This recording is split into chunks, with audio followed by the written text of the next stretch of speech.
Jujur aja, siapa sih yang suka dikritik? Rasanya nggak enak. Kadang bikin sakit hati. Kadang bikin kita ngerasa nggak cukup baik. Apalagi kalau kritikan itu datang dari orang lain yang mungkin kita nggak terlalu kenal. Tapi pertanyaannya, apakah semua kritikan itu buruk? Atau mungkin kita yang belum siap mendengarkannya? Saat seseorang mengkritik kita, yang kena bukan cuma tindakan kita, tapi juga perasaan kita. Kita merasa diserang, merasa direndahkan, merasa tidak dihargai. Apalagi kalau kita sudah berusaha sebaik mungkin. Lalu ada yang bilang, masih kurang, masih salah, masih bisa lebih baik. Dan di titik itu semua muncul bukan logika, tapi emosi. Tapi kita harus belajar membedakan. Ada kritikan yang membangun dan ada kritikan yang menjatuhkan. Kritikan yang membangun memang mungkin terasa tidak enak, tapi tujuannya jelas, membuat kamu jadi lebih baik. Sedangkan kritikan yang menjatuhkan hanya ingin membuat kamu merasa kecil. Masalahnya, kadang kita menyamakan semua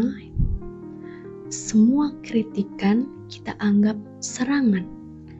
Padahal tidak semuanya seperti itu. Mulai sekarang, coba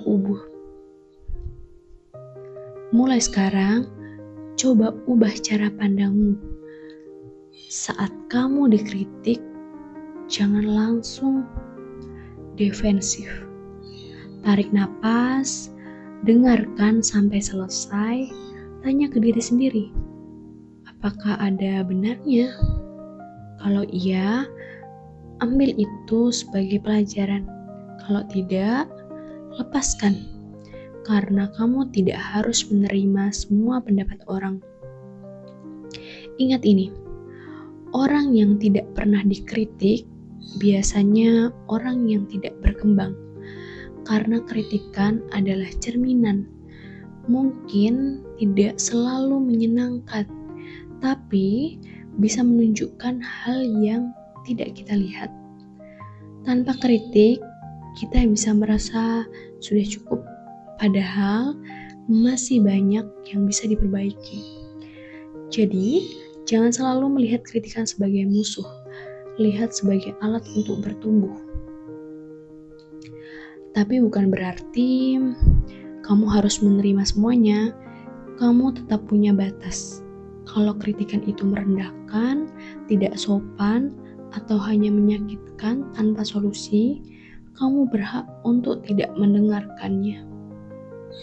Karena menjaga mental itu juga penting. Belajar menerima, tapi juga belajar melindungi diri. Kalau hari ini kamu sedang dikritik, jangan langsung marah, jangan langsung down. Mungkin itu cara hidup mendorong kamu untuk naik level. Ambil yang baik, buang yang buruk, dan terus berjalan. Karena orang yang kuat bukan yang tidak pernah dikritik, tapi yang bisa mendengarkan, belajar, dan tetap melangkah tanpa kehilangan diri sendiri.